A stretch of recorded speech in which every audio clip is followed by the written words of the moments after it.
What's up, scholars? Welcome back to another video. Today we're going to be doing part 2 of Dressrosa. So this portion of review covers chapter 732 to 770. That's kind of where I drew the line. That was a lot of information. So much happened. Corazon?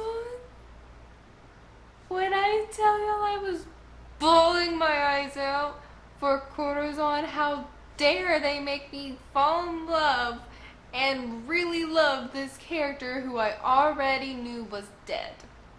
The same thing happened in Fishman Island with the Queen Otahime.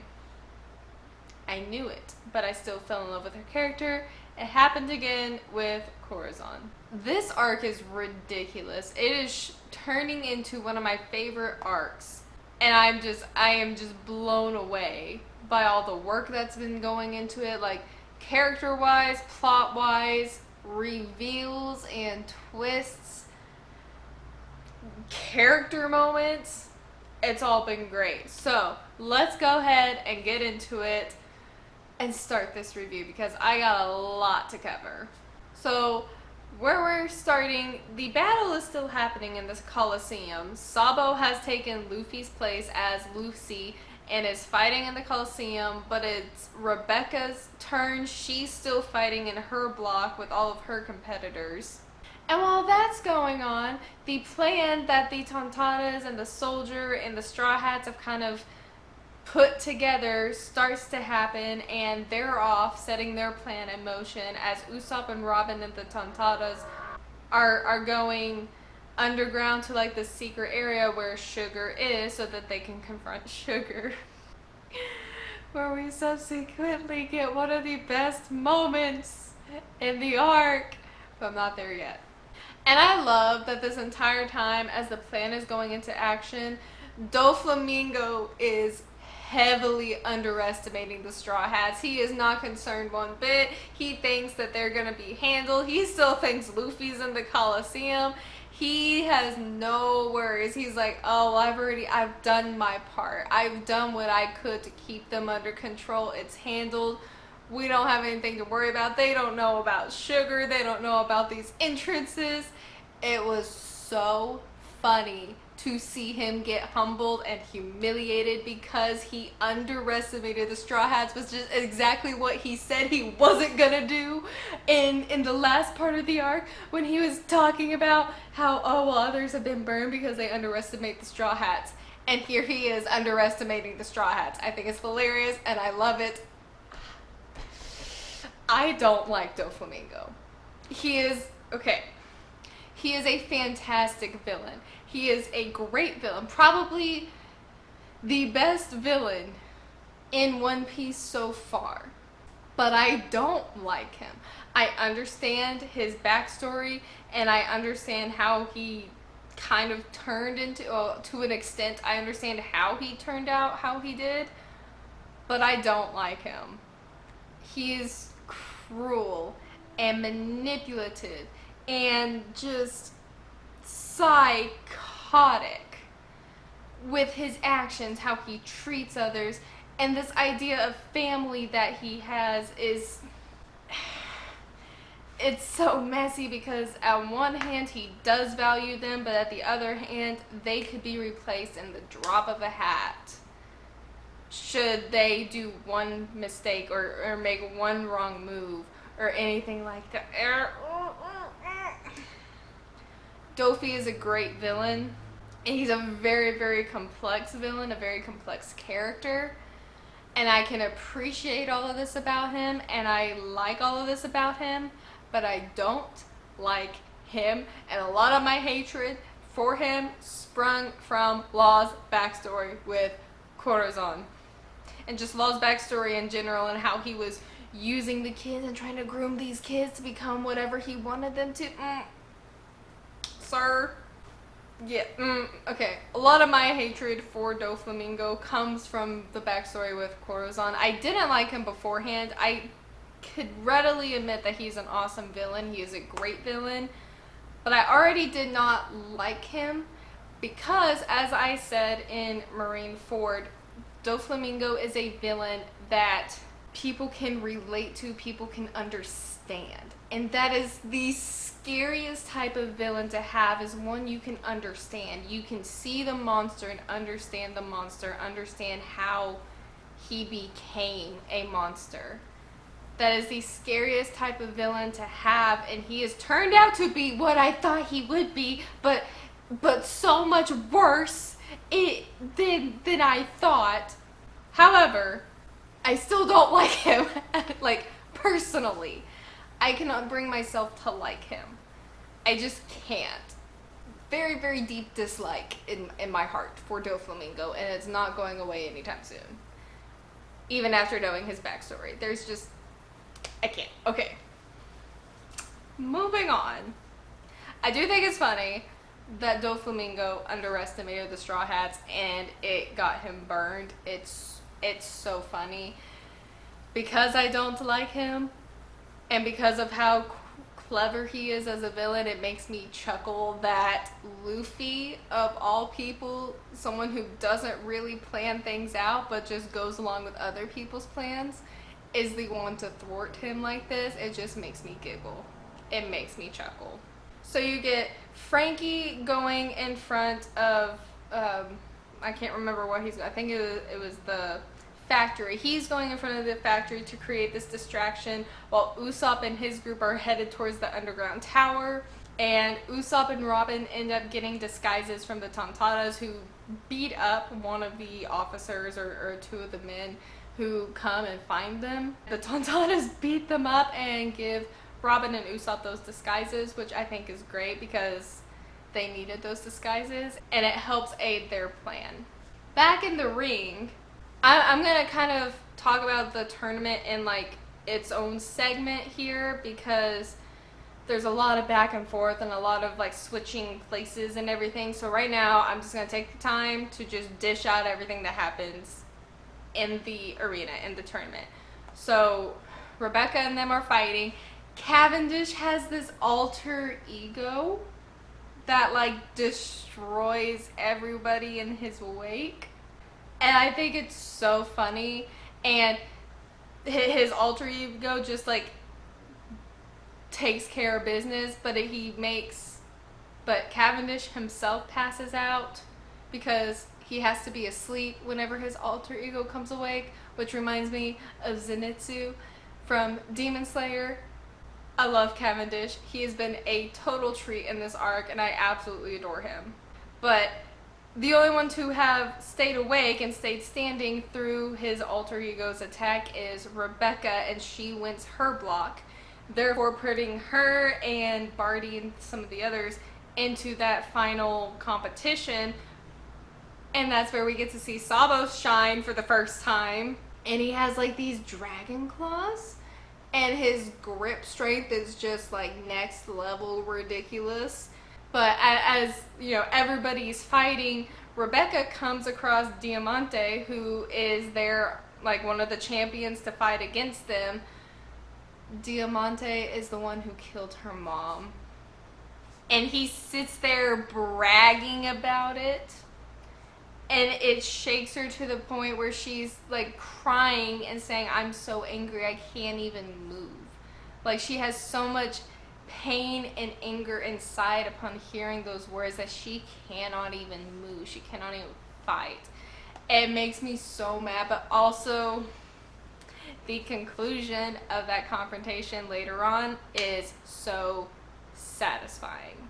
Sabo sweeps the tournament. He wins easily, gets the flame fruit, and eats it, and just starts using some of Ace's moves. And he even says like, "I'm sorry, Ace, I'm gonna steal your move," and then uses the fire fist.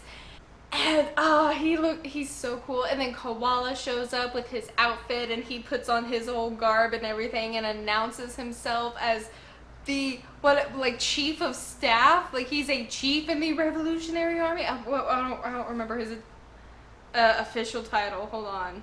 Yeah, it is chief of staff. I got that right. He's the chief of staff in the Revolutionary Army, and he does have a scar, which makes sense since when he was little he got blown up in that ship, so of course he'd have some sort of damage from it, and he has that scar. It looks really cool. And he announces, he's like, no, the former Lucy was the wanted 400 billion man, Luffy, Monkey D. Luffy. He's gonna be the future king of the pirates. Ooh, I love it. I love it so much. And in this moment, Doflamingo is sitting here boasting. He's boasting to the old king, and he's just boasting about how he's not gonna go down, because he's like, oh, well, Violet has made a bet on Luffy and Law. Look what's become of Law. Nothing's gonna go well. And he gets absolutely roasted. Doflamingo gets roasted from all of his boasting whenever he starts to realize that Luffy's not in the arena. And he's like, he's getting confused, and he's like, well, this Straw Hat's causing panic over here. They can't know about the underground surfaces. They can't know about all of this other stuff. But then it's like, oh, well, you have people trying to attack Sugar down below.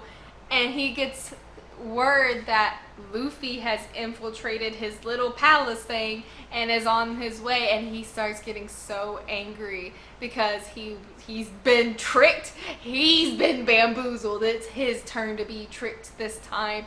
And it is so funny to see him get so flustered over all of this.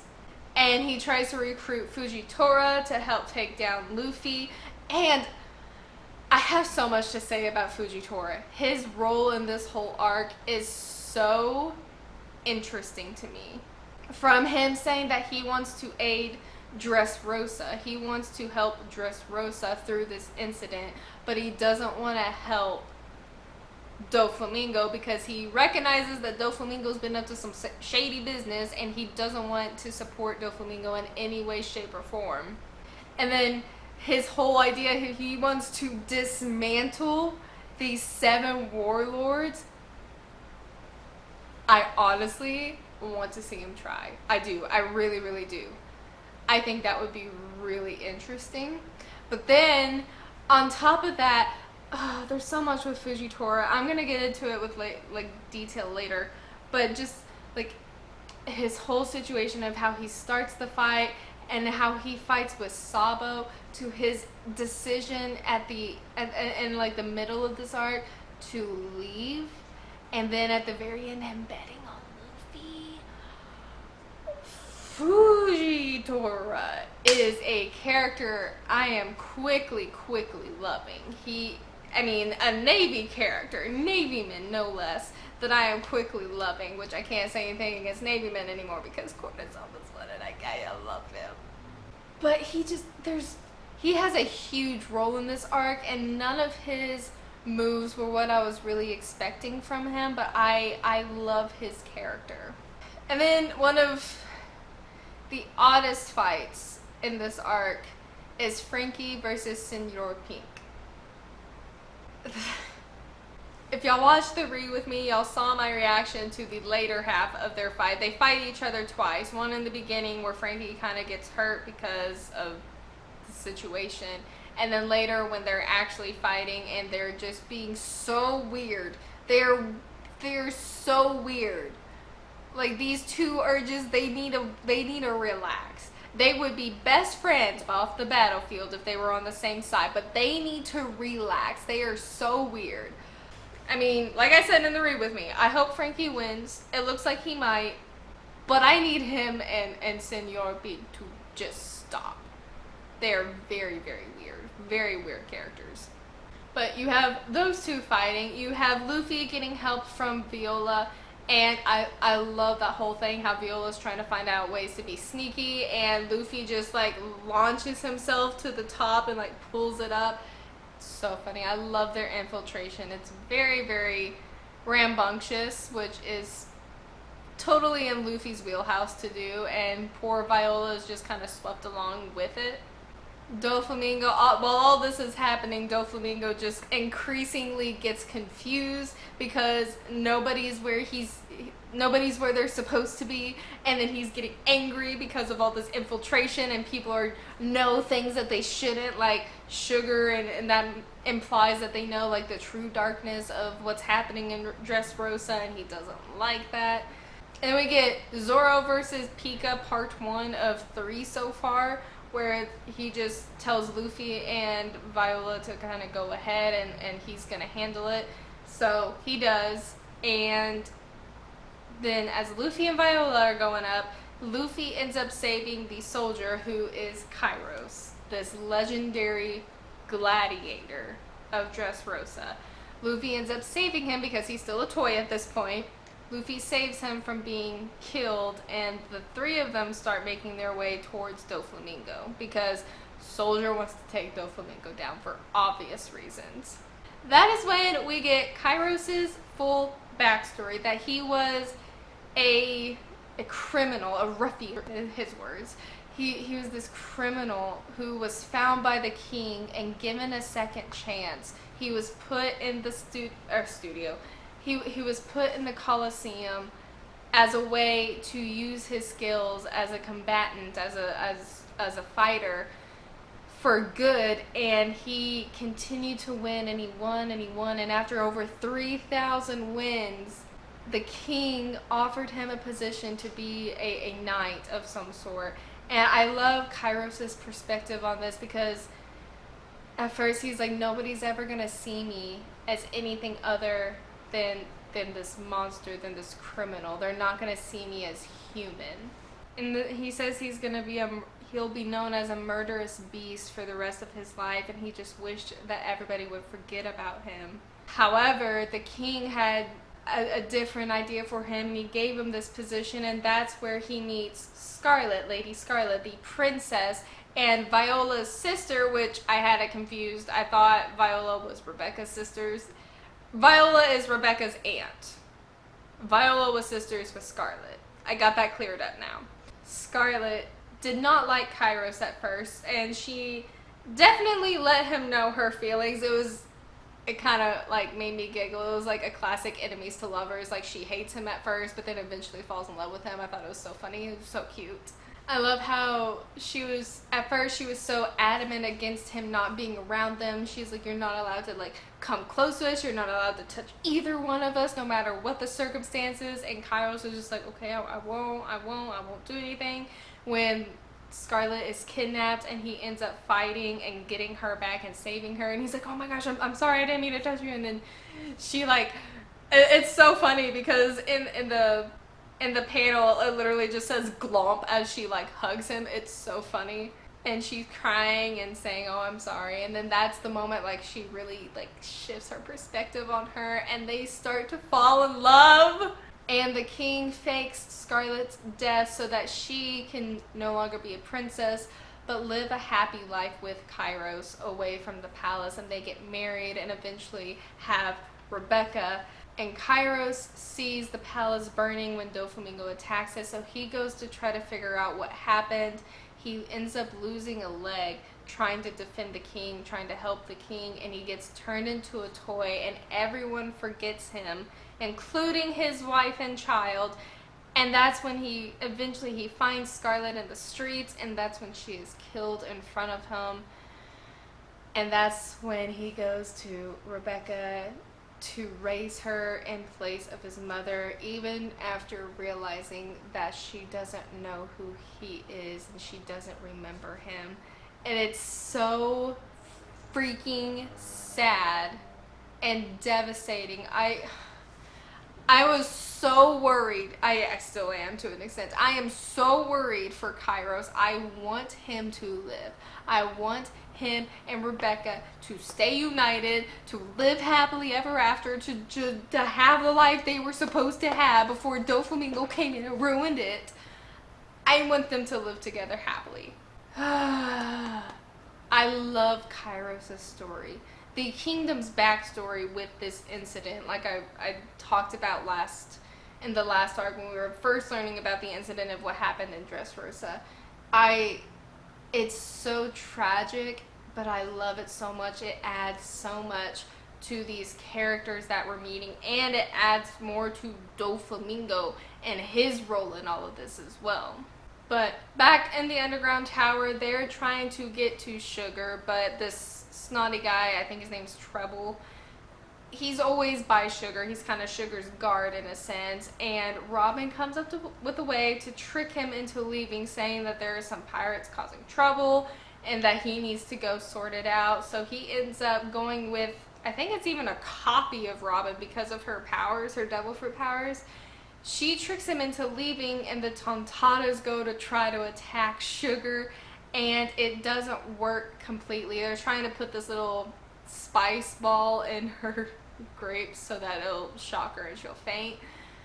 But it doesn't work. Sugar ends up turning some of them into toys, and the Tontatas start attacking one another, and they're getting severely beaten to the point that it looks very bad for them. And Usopp ends up trying to run away at first, and he hears them crying out for him. Usopp hears all of these precious little Tontatas crying out for him, begging for him to save them.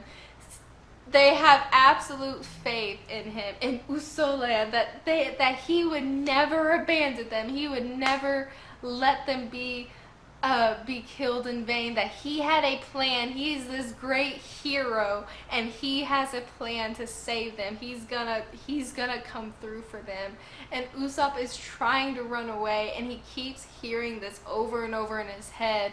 Robin at this point has turned into a toy, so he can't even remember her, and she's wanting Usopp to do something even though she can't verbalize it to him. And they're so adamant that Usopp would have never lied to them, that he would have never lied and told them anything false because he is this great hero in their eyes.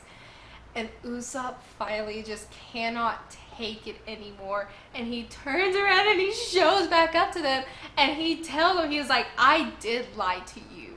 And he's so upset because the bravery and integrity inside of Usopp was being pushed down by his cowardice. And I do love that even after 2 years, Usopp hasn't, like, his whole character hasn't changed. Like, yes, he's grown, he's stronger now, he's more confident, but he's still the same person that he was before the time skip. He does still have that coward's tendency to run away, but as he always has, he always comes through whenever people need it most, and he did it again here because in his mind he's so conflicted, especially after hearing all of these Tontatas calling out for him, begging him to come because they trust him that much that he's starting to cry over their faith in him. And he can't stand it, especially when Treble and Sugar start hurting the Tontatas and nearly killing them, and there's those sounds that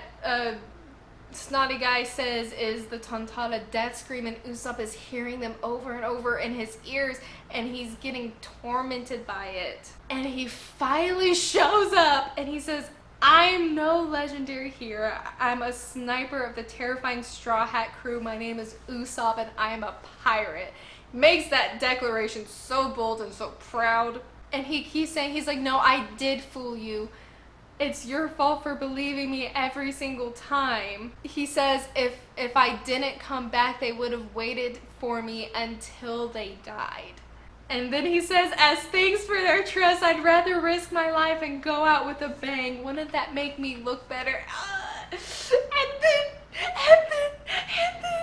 he says, my name is Usopp. Remember that, Tontatas. And if I should die, build me a statue next to Nolan's because I am about to become your legendary hero. He makes himself into the hero that they needed at that moment. He becomes their hero. He becomes a hero of legend at this moment for standing up not as someone else, not under a fake name, under lies and pretense that he has fed these Tontatas. He comes back, tells them the truth, says, yes, I did deceive you, but I'm not going to leave you here to die because you did have that much faith in me. So I'm going to become the hero you thought I was. I am going to make that lie a reality. I'm going to make it true. And he does. I love Usopp. This is Usopp's arc. I mean, I know it's a lot of people's arc, but this is Usopp's arc. I mean, are you kidding me? Like, this moment is huge. I was so happy to see Usopp highlighted like this. And as Usopp is fighting, you're getting these scenes of this, things are not going well with the toys and everything, and they need the toys back because everybody's on a losing streak right now. They need this hope of being renewed, of this curse that Sugar has being broke. You have the Tontada screaming for Usopp. You have the toys mentally chanting and cheering for Usopp because they can't verbally express it because of the contract with Sugar, but mentally they're like, please, please save us, please set us free. Usopp, this sniper, please set us free. Please release us from this curse. And they're all cheering for him. They're all begging for Usopp to win, and the tension keeps climbing and it rises up to where we see Usopp bound, and he's losing. He's losing this fight, and Sugar goes up to him very overconfident, very confident that she has won, and she picks up that spice ball that was supposed to be for her, and she puts it in Usopp's mouth, not knowing what it was. She probably thought it was poison, and and the face he makes scares Sugar into unconsciousness. He literally makes her faint because of the face that he made whenever he had that hot spice ball. And that's what takes her out. She gets knocked out clean. Clean cut, she's done.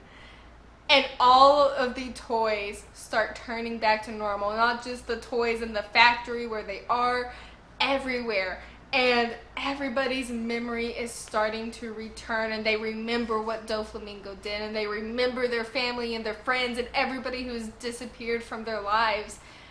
And the 10-year scheme that Doflamingo and Sugar did with these toys comes undone just like that, because Usopp made a scary face and scared Sugar and made her pass out. What a legend. I love as soon as they're getting the reports to Doflamingo saying Sugar's been knocked out, and he's sitting so angry. He's like, what kind of bad joke is this? It's so funny. And as all the toys return to normal, everybody gets their memory back, the entire state of Dressrosa starts going into a panic. And everybody remembers Kairos. So Viola remembers him, the king remembers him, and Rebecca, even though she's still in the ring at this point, she remembers that she has a father. And Kairos, as soon as he turns back into a human, he goes to Doflamingo and slices off his head. Which I was like, there's no way it's that easy. There's no way. And of course, because Dofi is a little puppet master, a little string man, he has like a little secondary puppet of himself, which was there, and that's what Kairos sliced up. But before I go any further, whenever all the toys get freed and they see Usopp bloodied and broken down on the ground, the Tontadas are so happy. They're like, you bled, you got beaten up just for us. And Usopp is like, oh, just as planned, just as I planned it, we're all good. And the freaking giant from Elbaf, of course it's the giant because of Usopp's connection with the giants from Little Garden. Giant holds him up and he's like, this is the man who has saved us, this is who has released us, he is our savior in Dressrosa. And the light starts coming through because of all the holes and everything, so they think Usopp's some heavenly being that was sent down to save them. And so they start saying he's a god. They're like, yes, God Usopp has saved us. And it is so funny. Usopp is an absolute boss. He won everybody over for making a funny face and setting the toys free. That's almost like buggy level luck. Like, that is buggy level luck of falling upwards with Usopp right here. And I am so here for it. I love it. So we get God Usopp and how everybody loves him. And then after everybody's turned back, you have Kairos attacking Doflamingo, but at that time, you get Luffy going to save Law, and I love Law and Luffy's dynamic after this.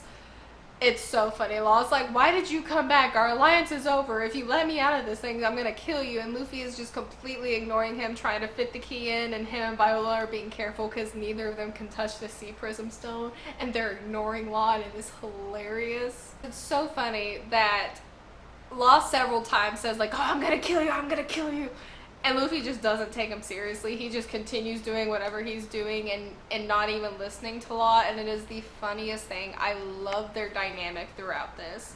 But Doflamingo had his little puppet, and he says he's going to put the birdcage in place, where it is this huge game that Doflamingo wants to play. Before that, Luffy saves Kairos. I was so scared. I was so scared. As soon as I saw the real Doflamingo show up behind Kairos saying, want to know how you behead a man, I got so scared. I kind of screamed at my phone. I was like, no, no, no, no, no. We cannot do this. We cannot lose Kairos. Luckily, Luffy saved him.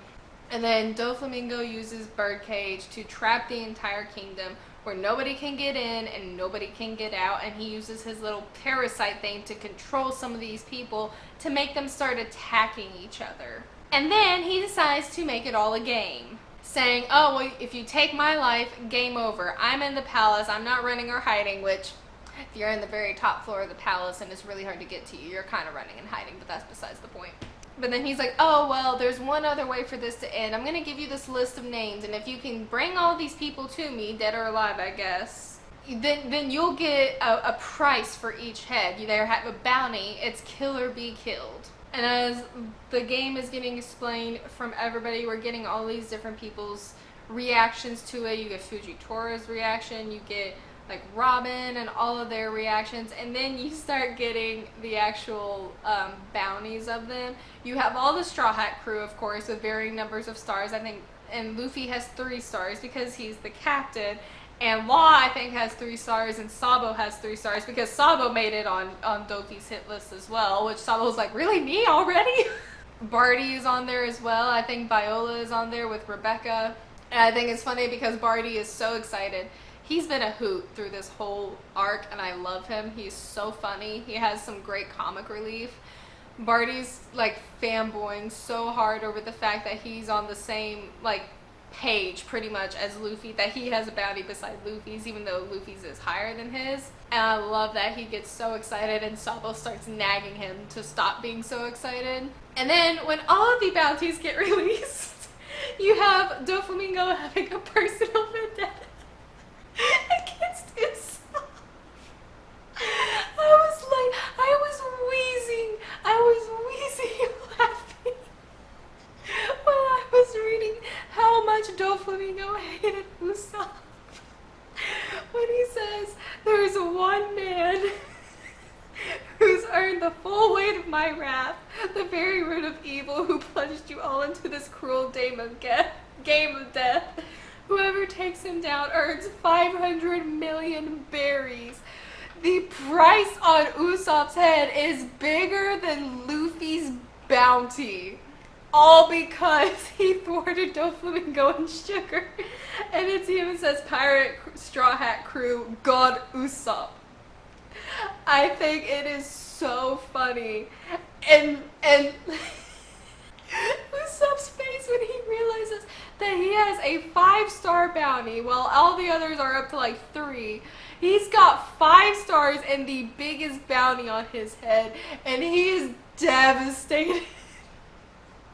And then some of the people he just saved, because they heard the bounty, they start looking at him like, hey.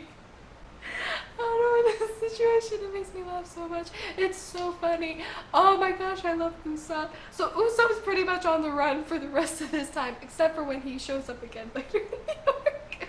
So after the birdcage starts, chaos erupts and everybody starts going everywhere. Some people are meeting up, others are separating, and it's kind of all chaotic and very messy from here on out. You get Luffy meeting back up with Rebecca and telling her about her dad, that he was with him. Her dad is the statue guy from the Coliseum. He lets her know all of that. And he promises right then and there to take down Doflamingo. And I love when he says, I'm gonna crush Doflamingo. I'll end this game soon and make sure you survive. Law is like, no, this wasn't the plan. Like, we were supposed to get Doflamingo to incur Kaido's wrath and have Kaido deal with him. But now if we take down Doflamingo, Kaido will turn his wrath on us and we'll be up against one of the emperors. And this moment, I was so happy with Luffy. He says, we can talk about the future later. Just look at this place. How could I stop now? That's my boy. That's my boy. Oh, I love Luffy. And then Luffy, after saying that, and Law kind of just like concedes because he's still in the prism cuff, so he can't really do anything in any other way. But Luffy grabs him and Zoro both by the necks, and he's just running off with both of them, saying that they're taking the direct route to Doflamingo. And then we get more on Fujitora and how he's observing this kingdom, observing what Doflamingo's doing. I love him. He's so cool. He's such a cool character because he's observing this place, and you know, the Marines are asking for orders, what they need to do, who they need to fight back against and everything. You know, they're asking why Doflamingo can't be arrested, why they can't take him down. And Fujitora says, are you telling me these cries of anger have fallen on deaf ears? Those aren't tears of sorrow, that's pure rage. And then he says, does the world government think itself to be God?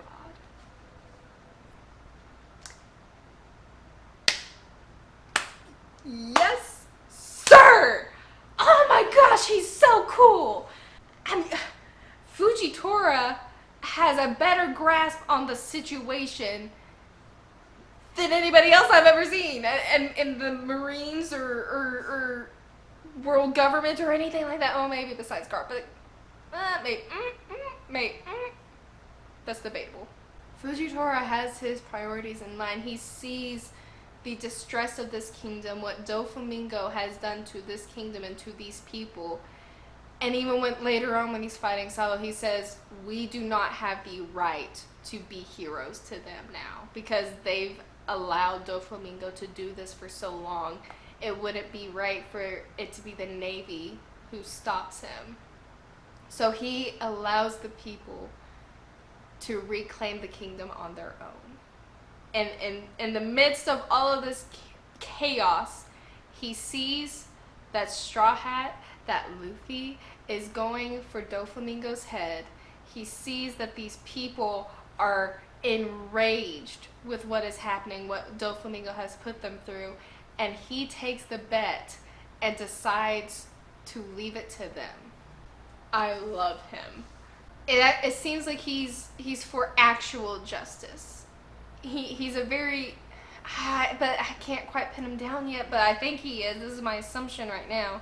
He seems like he has a true grasp on the truth of justice, what justice actually is and what it actually means.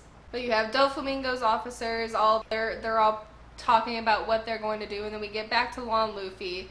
They are so funny. I love their dynamic so much. I know I keep saying that, but their dynamic is one of my favorites.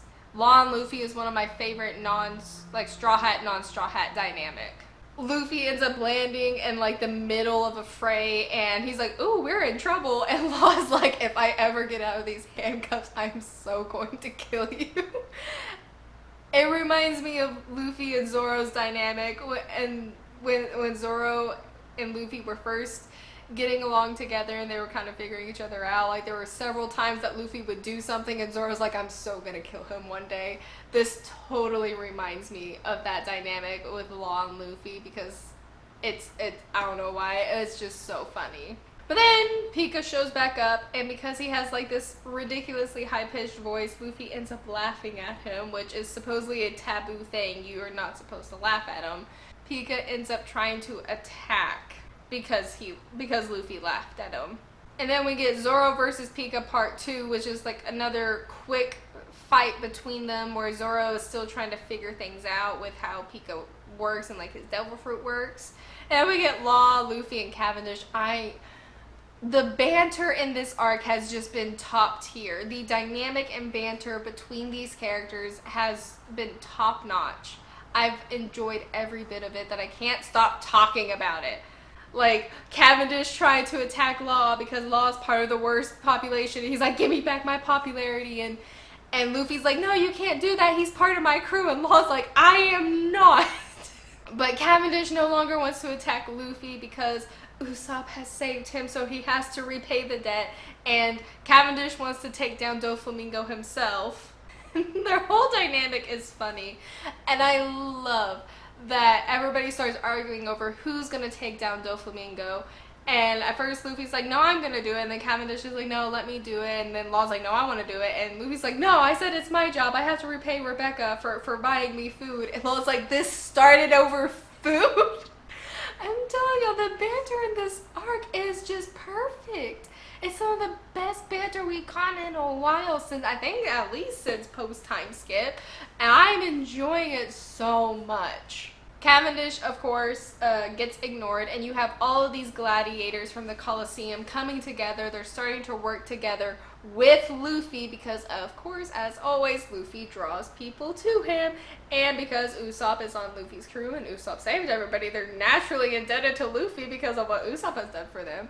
So, again, Luffy rallies this entire group of people towards him to help fight in this battle, and they're all wanting to take down Doflamingo's head, and I love the entire time they're just bickering about it. Like, all of them are just constantly like, no, I'm gonna do it, no, I'm gonna do it.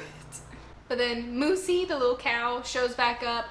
Luffy rides on Moosey, and they're all charging together. And as they're all attacking the stone, so that Luffy can continue, one more moment of their banter that I just have to add is when Luffy's like, stop following me, and they're like, shut up, you stupid savior. That just cracks me up. I don't know why. That part cracked me up a lot. I think it's funny. But then Luffy ends up riding Moosey up on top of Pika, and he destroys Pika's stone head, and they see Pika's real body, and that's when Zoro starts fighting Pika again. I love how Zoro starts bragging. He's just like, no, our captain wants nothing with a pebble like you. You're gonna have to deal with me. And then he calls him a soprano singer because of his high voice. I love it. And Law finally, at this point, decides to open up to Luffy and say why he wants to take down Doflamingo. And it's because of Corazon. Because Corazon is the reason Law is still alive, and Doflamingo killed him. You have Viola getting the key to Law's prism cuffs and wanting to find a way to get them to him. And I love her speech. The dialogue in this arc, again, like not just the banter, the dialogue in this arc has been top tier. Amazing. When she says, yes, they are lawless ruffians who will destroy this country's sham of peace. I put my hope in them, Father. She said the world government gave the pirate Doflamingo his title and allowed him to rule, and look how terribly that has scarred us. I won't beg for help from the government and its navy just because they wave the flag of so-called justice, which is what Fujitori's point in all this was.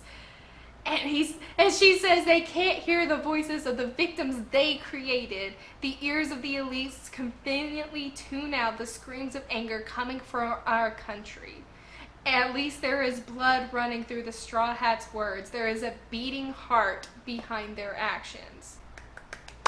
This is a similar situation with Alabasta. Like, the parallels with Alabasta is insane. You have a warlord taking control over through unconventional means. Crocodile and Doflamingo. No wonder they're probably buddy-buddy with each other. They have the same exact plan. And they're both gonna get foiled by Luffy. You have princesses who have gone in disguise, Vivi and Viola, to help in any way that they can to foil the warlord's plans. You have these Straw Hats coming in, befriending one of the people in the kingdom, in this case, Sanji friended Viola first, and then, you know, Luffy got more information, and then they came involved this way. With Alabasta, it was a little different because they got information from Vivi herself, and she was with them the entire time. This one isn't exactly the same. It's a little more scattered, but it's like same format. And then you get these fights of, oh, how are we going to dismantle it? It's step by step. There's going to be obstacles. There's going to be fights that the crew has to embark on. There's going to be things that we have to do separately. And Luffy, just as he did before, is going to the top. Is going to the top dog to confront him. He's going to Doflamingo just as he went for Crocodile. It is the exact same. And I love it so much. That's the reason why I love this arc so much. I loved Alabasta so much, and this is why it's the same. It's a similar format. That's why I'm loving Dressrosa so much. Oh, it's so good. It's so good.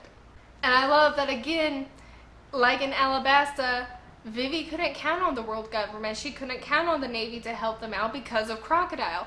Here, Viola knows that she's not going to depend on the world government or the Navy, and she doesn't want to because of what they've allowed what they've allowed Doflamingo to do. She's like, no, I'm not going to trust them. I'm not going to put my faith in people who have allowed this to happen. I'm going to put my faith in these pirates who have more morality and a bleeding heart for us than the people who are supposed to protect us do. I love it so much. I love it so much. But after Viola's speech, that's when she starts making a plan with Rebecca and eventually Robin to get the key to Luffy and Law, and Barty ends up tagging along too, which is great. Then we get Sabo versus Fujitora, the actual match between them, where Sabo is, I mean, he's so strong on his own. I will say, I grew so attached to Sabo in this arc, and it's not even over yet, but I'm growing so attached to him because they're doing a really good job of introducing his character in a different way than Ace as the brother of Luffy. They're doing a great job, or Oda is, of introducing him again into the story in a natural way that doesn't seem like it's copying Ace's introduction, and it's making Sabo his own person and his own version of Luffy's brother, different than Ace was. There's similarities, of course. There are similarities in post-war between Ace and Sabo, but there's just enough differences to truly make Sabo feel like his own character, like his own brother to Luffy. That's not just like a cheap replica of Ace. And I'm really loving how Oda is doing that in this story. And I love how Sabo's motivation when he's fighting Fujitora is, I don't care what my position is. He's chief of staff in the Revolutionary Army. He's like, I don't care what my position is. Nobody's going to be getting to the Straw Hats. Nobody is getting to Luffy. And he even tells Fujitora, to Fujitora's face, keep this in mind. If Luffy ever asks me for help, I will race to his side no matter, or wherever he is, no matter what my position, because he has immense guilt over what happened to Ace. We see just small little snippets of it in panels, but you can tell how much guilt he has over what happened to Ace, and then him not being there for Luffy has just destroyed him. And he's saying, I will never go through that again. He is so determined to put his life on the line to protect Luffy so that he doesn't lose anybody else, and so that Luffy doesn't lose anybody else. And I am saying this now, and I'm so nervous saying it because I said the same thing about Ace, but if anything happens to Sabo, I'm gonna riot. Oda cannot take away both brothers from Luffy. It's illegal. He cannot do that. That is not allowed. If something happens to Sabo, I'm gonna cry. Because Luffy cannot go through that again. Luffy physically cannot go through that pain again, especially after he just got Sabo back. He just got his brother back. He knows Sabo is out there fighting for him and with him, and he can't lose him again. They haven't even had a proper reunion yet. he can't lose Sabo. And even after they have their proper reunion, he can't lose him after that either. No, they both need to grow old and happy together and be old men as brothers. They cannot be separated from one another. I was a little worried when Sabo was introduced if I was going to grow as attached to him as I did to Ace, and I quickly got proven wrong because I was really worried that I wouldn't, but I am. I'm quite enjoying Sabo's character, and it scares me just a little bit because I still have PTSD over Ace, and I'm scared. Nothing can happen. I'm so scared something's gonna happen to Sabo. I don't want anything to happen to him because I don't want anything else to happen to Luffy. I'm so scared. But Sabo's fight with Fujitora, gotta bring it back in. Sabo's fight with Fujitora is fantastic. Sabo is so strong. He had those dragon claws he has can break things just like that. He says it's like an eggshell to him. And he's able to be on par just casually fighting against Fujitora. I mean, neither Fujitora or him are really like breaking a sweat with their fight. I don't know how seriously Fujitora is taking the fight, but like they're both just like really casual with one another. Like Fujitora is bringing meteors down. He's like, oh shucks, I didn't know I'd be that wide of a range. Whoops, sorry. And Sabo's just like, wow, I kept dodging that, forgetting I didn't have to because of my devil fruit. Oh well. They're both so ridiculously strong, and just seeing them like casually fighting without either of them really struggling is really weird, but really cool. But Luffy ends up getting tricked by some of the gladiators who were wanting to turn him in for the money after he gets phoned by Robin and her saying that Rebecca, her, and Barty were gonna come bring the keys to them. And then a Doflamingo double shows up and saves them in a sense, that he warned them that this was a dead end, that the people who were out there were just wanting to capture them, and he was like, you have no sense of urgency or no sense of awareness, which is true.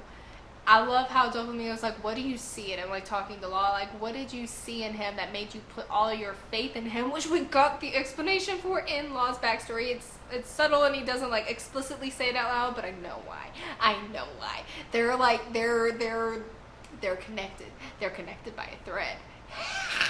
But yeah, the Doflamingo double low-key saves them, and then the other gladiators come and get them out of the well so that they can continue on their journey, and Luffy like shoots the little elephant gun up through the air so that they could just keep on going to where they were.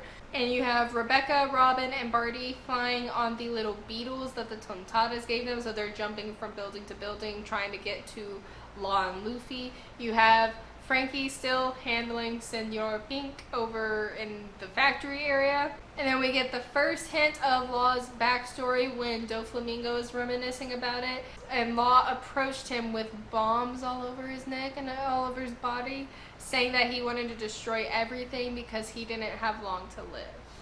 But before we get to Law's backstory, again, because there's so much else that happens, you get the Tontadas finally getting a rebellion in the Smile factory that they were working in, because the other Tontadas reached them and told them that they were being tricked, they were being duped. So they started to fight back, which I thought was fantastic because they're so strong, they're just so trusting, they're too trusting of people. And once they realized they were tricked, they started to fight back, and they were doing great. So you have the Tontadas rebelling, and then you have all the gladiators really teaming up, coming to coming to Luffy's aid, and they give this epic speech. It seems like all the gladiators are speaking this as they're fighting and going along with Luffy. When they say, Doflamingo's always stayed a step ahead. If he's made one mistake, it was soliciting and gathering this assortment of powerful and belligerent miscreants for the Colosseum. We will not be subdued, and most importantly, I will be the one to strike down Doflamingo.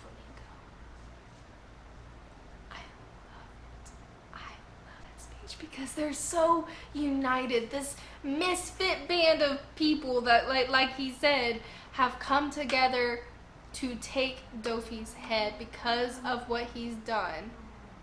And Doflamingo's purposes of giving them all to be toys was undermined because he underestimated the Straw Hats, and now all of these people that have been freed have a vendetta against him.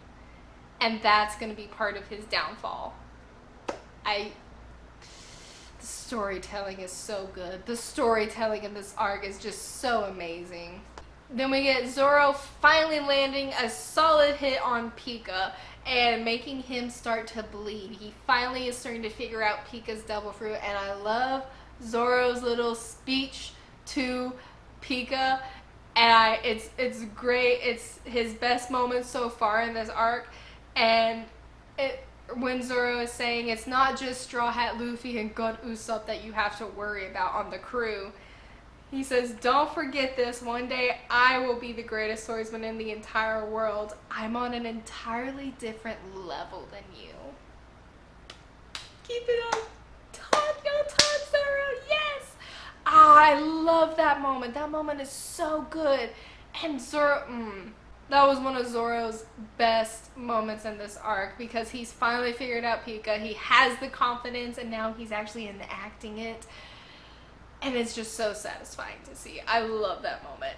Then we really get into Senor Pink and Frankie being in the factory with that lady and that whole situation where he like suplexes her into Senor Pink and then kisses her and shuts her up, and it works, and him and Senor are cool with each other, but they're also so weird. Why are their powers like that? Like I don't need to see all that. I don't want to see all that. Why are they weird? Why are they so weird? I mean, good for Frankie for suplexing that lady into Senor Pink, because that did some damage, and I really hope he wins, but my goodness. That's a very odd match, and I'm not sure how that's gonna go. I'm not sure how that's supposed to play out, but it's just weird. But, of course, I'm rooting for my boy Frankie, because that's my boy. And then Viola ends up locating the princess of the Tontadas, Mecherry? I think I'm saying that right. Please let me know how to pronounce it down below. Mecherry, she finds the princess. Every time I like overthink a name, I suddenly cannot pronounce it for the life of me. So Viola finds the princess, and the princess is locked somewhere called the punishment room that is very familiar to Viola and the Tontadas because of the history with Lady Scarlet. And the princess is sitting there, she's crying and she's calling out for Leo. Oh, that's so sad. And she's saying, I want to go home, come and save me, Leo. And he's on his way, he's trying to find her. I want them to find each other. That's just my personal one. But the princess has some sort of power that Doflamingo wants, because that's why he's kept her alive. That's why he's kept her enslaved all this time, because she has something that he wants. We don't know what that is yet, but it might be related to why Doflamingo wanted the Op fruit, the fruit Law got, because of this treasure he knows about. You have Rebecca confronting Diamante in that sunflower field, and she is so shook up by seeing him because of the recent revelation that he killed her mother. She cannot fight him, so she's trying to run away and she ends up getting injured. And you have Kinemon finding Kanjuro, and they're rejoining with the art powers that Kanjuro has, even though it's horrible art. I love that little gimmick and joke, it's so funny. Kinemon's group coming up and rejoining the battle. You have Barty making the staircase for Luffy and Law and Cavendish, and his funny like dive in front of the explosion because he can't make any more barriers, and he's gonna take one for the team for Luffy because of course he will. I love how everybody, like all of the warriors and everything, and even Cavendish at this point, this is where Cavendish separates. They all just let Luffy go ahead. They all have things that they need to do at that moment, and they're just like, okay, Luffy, go get him. Go get Doflamingo. We'll take care of things here, so you go ahead. And then we get Robin's speech and big moment as she's facing off against one of the officers. I love how Robin says, our captain is worth the risk of our lives. In every situation, Luffy is the trump card that leads us to victory. And then she attacks and says, you won't lay a hand on Luffy. Yes! I'm loving these huge moments these Straw Hats are getting. They're so good. Everything that they're saying is so good. I love it. And then Kairos shows up to save Rebecca from Diamante, and he attacks Diamante to get him away. And then that moment between Kairos and Rebecca made me tear. I was nearly about to start sobbing at that moment, because Kairos, as soldier, you know, because Rebecca had finally gotten her memories back of him. She knew who he was. And that reunion, seeing her father for the first time in 10 years, and him apologizing for only being able to teach her to fight because he couldn't do anything else, apologizing to her for not being able to properly guide her the way he wanted to. And then he turns to look at her and he says, "You don't have to fight anymore." Oh, the way he just says that to her, and she starts crying, and she just, you could just see the relief on her face as she says okay, and she's crying because her father is there to protect her. Her father has protected her and guided her this entire time, and she has fought for him just as much as he has fought for her, but now he is finally in the position to fight properly for her again.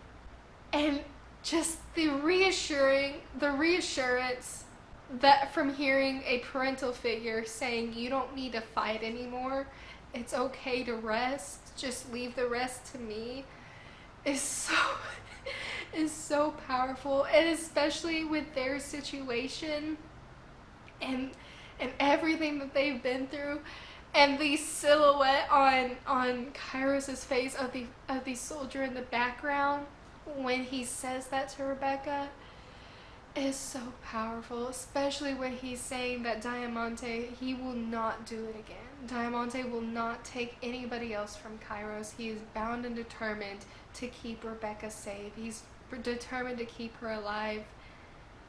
And he's going to relieve her of the pressure that she's been in, because she is just a 16-year-old girl. She is a 16-year-old princess who has fought a battle that shouldn't have been hers. And now she can rest. That whole moment was beautiful and so emotional, and I loved it so much. And then we follow that moment up by Rebecca finally getting the keys to Law, and Law gets free of the Sea Prism Stone, and him and Luffy are given the go-ahead by Kairos when he was like, "Can I leave Doflamingo to you?" And both Law and Luffy are like, "Of course."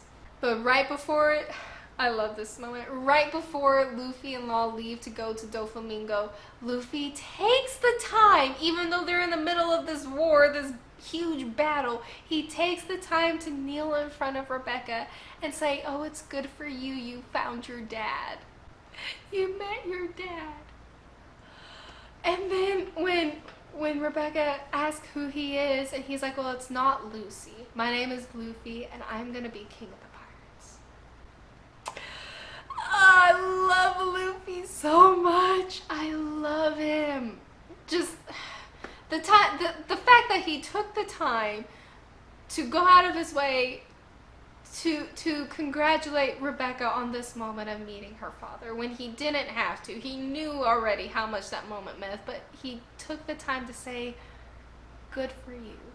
Like, you met your dad. You must be so happy now."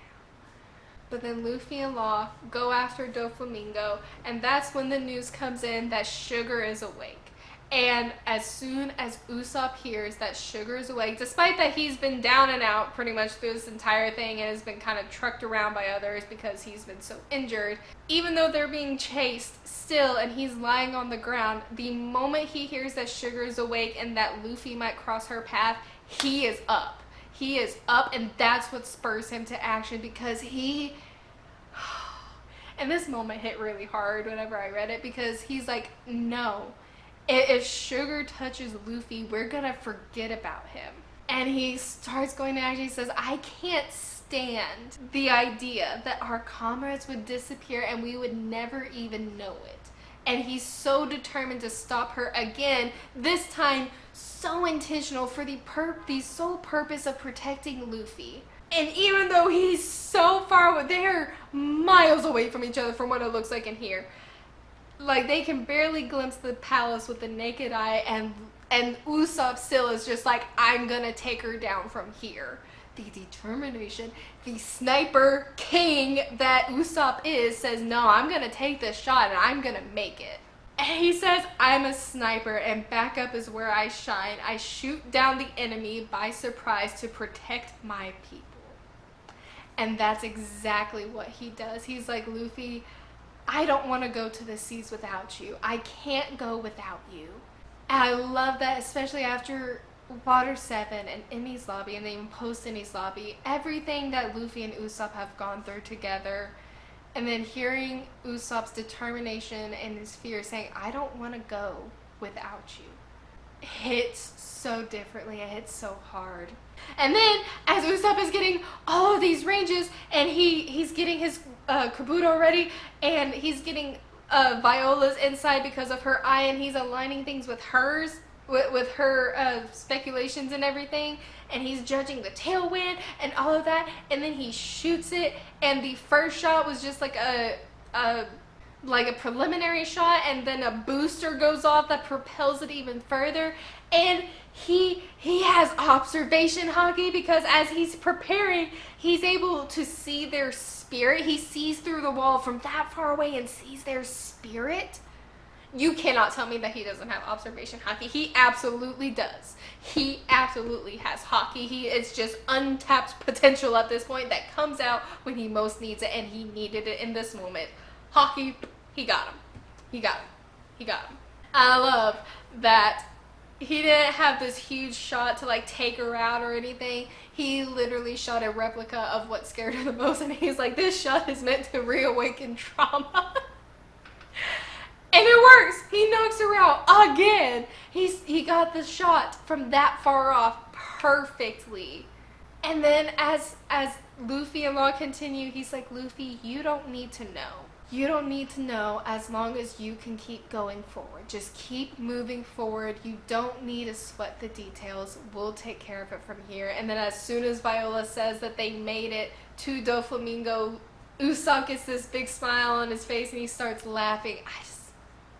And then we get Law and Luffy facing Doflamingo, and then Bellamy, who was completely beaten down by Doflamingo, and that makes me so sad because I didn't think I was gonna like Bellamy, but I do. I do. I like him a lot. And Bellamy has been so severely beaten by Doflamingo, and Doflamingo is mocking him, and Bellamy is crying, asking Luffy just to finish him off, just to kill him, and Luffy is getting so mad. Law's trying to keep Luffy from being emotional because that's exactly what Doflamingo wants, but it's not working because Luffy knows, he's remembering all the things that Bellamy has said about Doflamingo, how much Doflamingo is meant to Bellamy, and then to see this just enrages Luffy. But Luffy ends up having to fight Bellamy because Doflamingo kind of controls him, and then Bellamy, after he gets out of Doflamingo's control, decides to take a last stand, and he decides, this is gonna be my last battle, indulge me.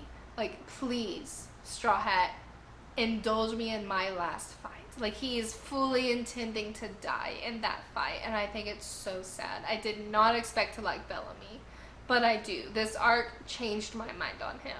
However, Doflamingo is over here all furious, saying, oh, I'm so furious I can only laugh because of everything that Law has done to mess up his plans, Law and Luffy. And then Law and Luffy pull a trick on Doflamingo, ends up switching their positions, and Luffy lands that huge move, the Red Hawk, on Doflamingo, makes him start bleeding.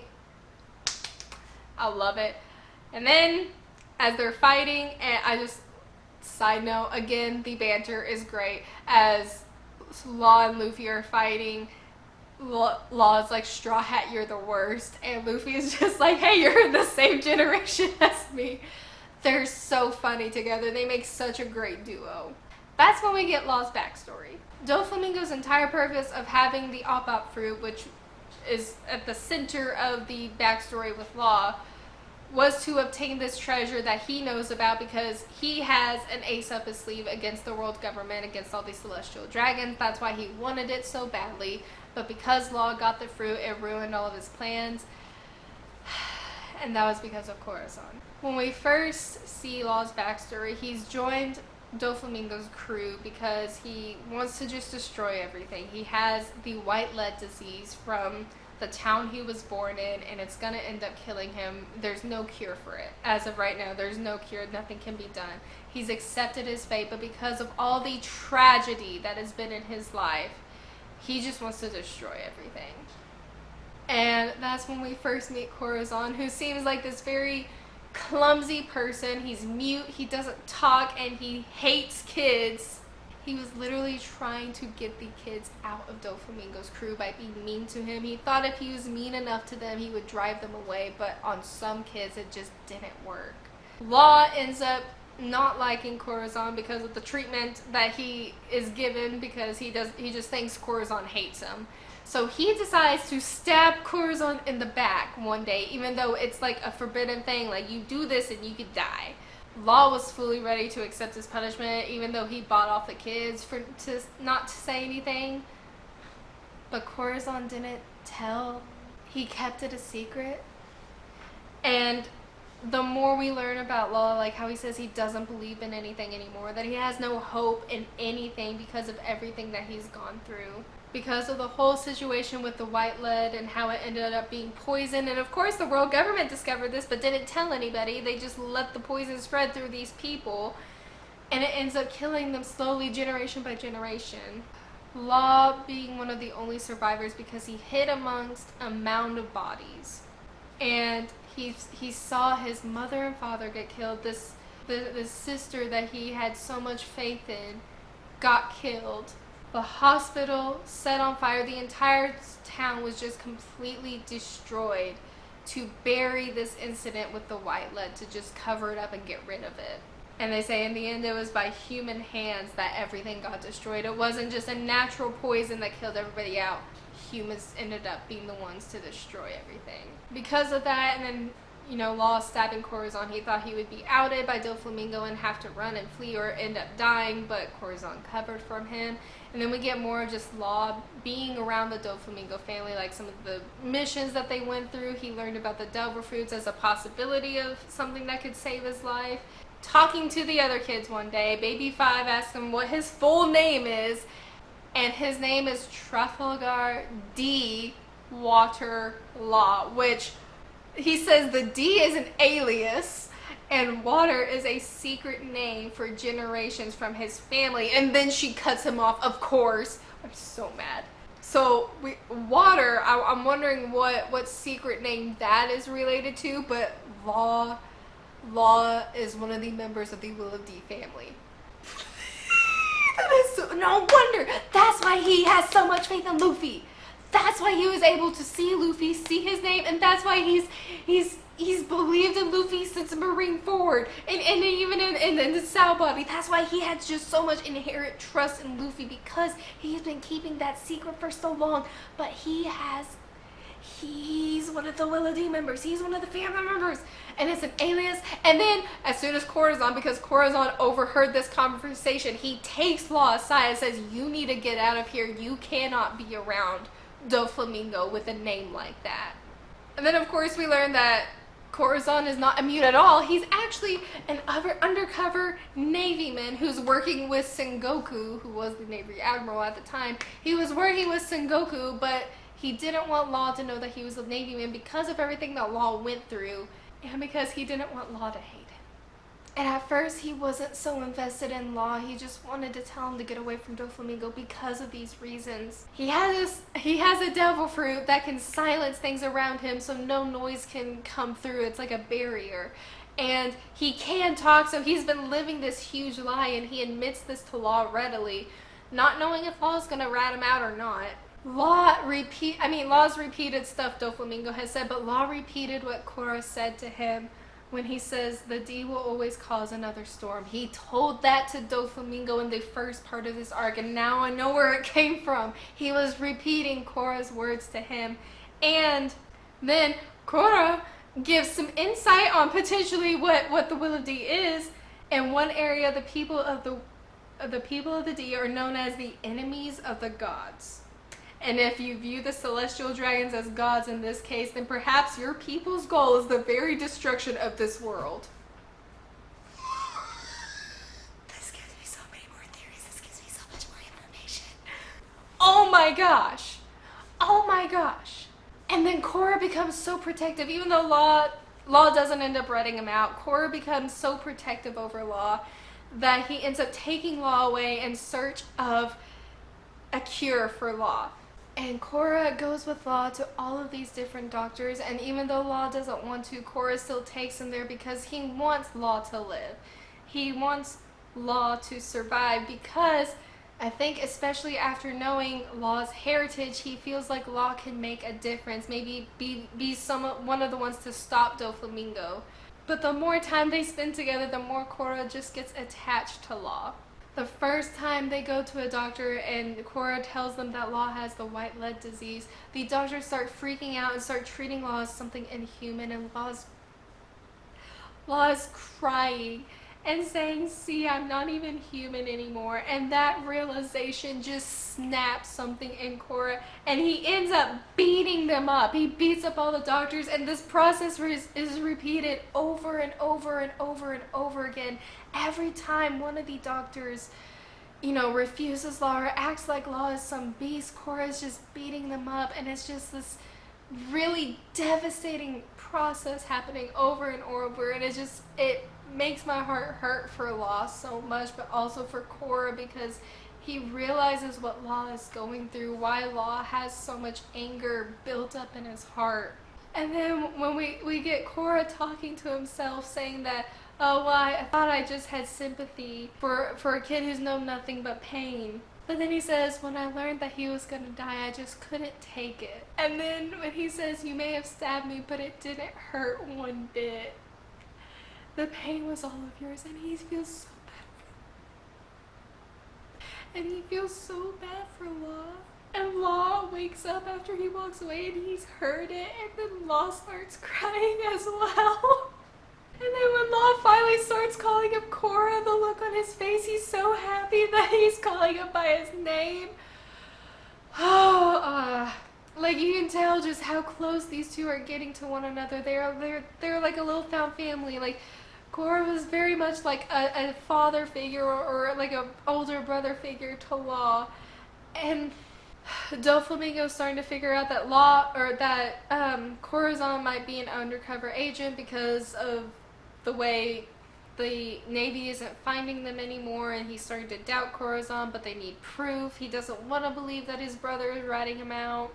And as soon as Dofi gives Corazon the information on the op fruit, Korra gets so excited. He's like, "Rejoice, Law, there's a way you can live, you can survive." And then Korra's like, "I don't want it," because he already has a double fruit, but he's like, "If you eat it, you can be saved." That it's a possibility of him getting saved, and he's so excited for Law. And he's like, "No, we don't have to return to the family. Both of us can be on the run." And they decide to steal the fruit before Doflamingo can get his hands on it. But before they can leave, Law's condition starts getting worse, and Korra gets so worried about him, and he's just like, "Just hang on just a little bit longer, I'll get you this fruit and we can go." And then again, Law asking for that reassurance that Korra isn't a Navy man, and of course Korra denies it because he doesn't want Law to have that on his conscience. And then Korra goes through this huge show of showing Law that he can make everything silent around him. He's trying to make Law laugh. He's doing all these tricks and everything for Law before he goes off, so Law doesn't have to worry. Korra does end up stealing the op fruit, but because he is clumsy, that is the one thing about his personality that he didn't lie about, and I love every time he falls. But he ends up falling down the mountain into the midst of all the people he stole the op fruit from, and he comes back to Law, seemingly beating everybody, so happy to give the fruit to Law, and he forces Law to eat it. And then Corazon collapses. And that's when Law discovers that Korra's been shot several times. And Korra does everything he can to reassure Law that this isn't gonna kill him, it's not enough to bring him down, it's not enough to kill him, that he's gonna be fine. And Law's trying to heal him even though he doesn't know how to use his devil fruit powers yet. And he keeps saying, stop bleeding, and it's not working, and Korra again keeps trying to reassure Law that he's gonna be fine. And he gives a little thing, like a little tube, to give to one of the Navy men who are on the island so that Dressrosa can be saved. But of course, Law runs into Virgo, of all people, who has already infiltrated the Navy, and he brings Virgo to Corazon because he doesn't know who Virgo is. And then Virgo attacks, and Corazon's outed by Virgo, and they have to flee, and they get away. And Korra knows he's gonna die, but he's gonna protect Law. He knows if he can get Law out of here, then he's gonna be safe. And so he's made it his final mission in life just to protect Law and get Law to safety. And he keeps smiling at Law whenever he gets a chance. Every time Law looks at him, he's smiling because he's like, whenever you think of me, I want you to remember my smile. And then we get the confrontation with Doflamingo and Corazon again lied to Law, saying, oh well, Doflamingo's my brother, he's not gonna kill me. Even though Korra knew full well what kind of person Doflamingo was, he knew Doflamingo would kill him. But he wanted to keep Law safe, and he put the little barrier sound around Law so that Law would be able to scream and cry without being heard. When Korra finally does admit that he's a Navy man and he's saying, I'm sorry, I didn't want you to hate me, he's not talking to Doflamingo, he's talking to Law. And then Law's like, I already knew. Law already knew that he was a Navy. And then Corazon feeds Doflamingo the information that Law already has the op fruit and he's with the Navy, he's safe, he's out of there, they're not gonna get him. And then Doflamingo automatically starts plotting on how he's gonna get Law to groom him to die for his sake when he's older, which is disgusting. And they're both pointing guns at each other. Corazon, of course, is not gonna pull the trigger because that's not the type of person he is. And then Law remembers when Korra puts him in the treasure chest to keep him safe because it was the safest place to be. And Corazon's last words to Law face to face was, I love you. I'm gonna cry again. The bond that these two had over just a 6-month period of time was so deep. Like, Corazon did love Law, and Law loved Corazon. Whether or not Law would admit it or not, he loved Corazon. I mean, he's proven to love Corazon. He's made it his entire life's mission to carry out Corazon's will and take down Doflamingo to save Dressrosa. That's everything that he's been doing, was to fulfill Corazon's will. And Law screaming and banging on the treasure chest to get Corazon out of there because he's like, no, you said this wouldn't happen. You said this wasn't going to happen. You said you were going to be fine. And Corazon begging for Doflamingo to let him go, to let Law go because he's free now. His body's going to be healed. He's free. He's safe. Just let him go. And then Doflamingo shoots. I already knew Doflamingo killed Corazon because of what Law had said earlier, but actually seeing it and seeing the whole story just made me so sad. I was so upset. And then even after he's being shot, Corazon is literally clinging to life for just a little bit longer to make sure Law is out of range, that Law can escape. And he hangs on just long enough so that the barrier keeps until the entire place is chaotic with gunfire and war and fighting, and so that Law's screams get drowned out in the madness, and then he passes away with a smile on his face. And then we get back to the present. This backstory is ridiculously sad. I'm so sad. And then we get back to the present, and Law is saying, the moment I become free is the moment your hopes are fulfilled, the moment I stop Doflamingo. And then Law reveals his real identity to Doflamingo, and you can tell Doflamingo is furious about this, and he tries to undermine what Law is doing, saying that he's doomed to doomed to be defeated because he decided to use this personal vendetta. And then to make it worse, Law loses an arm. Doflamingo cuts off an arm. I mean, he can get his arm back, right? I mean, with the fruit, with the up fruit, he can get his arm back, right? I mean, that's pretty much where it's left off. Where I left off was right after that, and then the giant from Elbaf taking out that thing, and Zoro giving him props and saying, when you wake up from all of this, the bird cage will be gone, which I hope is true because I can't take much more of this. I am so emotional. I'm so sad. That backstory was devastating. I realized as soon as I started talking about the backstory, it started becoming dark outside, which really fits the mood because I'm sad and this was a very depressing backstory. But that's where we're left off, and I am so scared but excited to see how this ends because they have to take down Doflamingo. I want Law to take Doflamingo down to fulfill Korra's dream, to fulfill his promise. I want that so badly for Law. I do. I really, really, really do. I want Luffy to be able to take him down. They can get them both. They can get him at the same time. Both of them just take him down at the same time, please. That backstory with Corazon had me bawling my eyes out. It was so sad. And I understand Law so much better now. But this section of chapters, this almost 40 chapters I read, was amazing. There was so much information and there's so much revealed. We had amazing character moments like with Usopp, and then we had these huge moments between like Rebecca and her father, and then this backstory is like the pinnacle of it all. What do y'all think of this bunch of chapters? Because if I keep talking about it, I'm just going to start crying again. And I've talked long enough. This is a very long review. I did not expect it to be this long. What did y'all think of this section of chapters? We're in the end game for Dressrosa. There's still like 30 something chapters left. I'm so scared of what's going to happen in those 30 chapters.